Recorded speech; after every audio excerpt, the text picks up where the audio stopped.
Herkese merhaba arkadaşlar, kanalıma hoş geldiniz. Yepyeni bir video ile karşınızdayım. Arkadaşlar, bugünkü videomuzda Türkiye'nin ünlü oyuncusu Akın Akınöz ve güzel oyuncumuz Sirri Arıtürk'ün çekildiği Veliaht dizisinin çekimlerinden olan muhteşem görüntüleri sizler için YouTube kanalımda video halinde sunuyorum.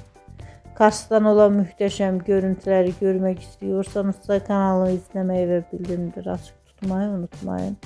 Şimdilik benden bu kadar olsun. Yeni videomuzda görüşmek üzere. Hoşça kalın.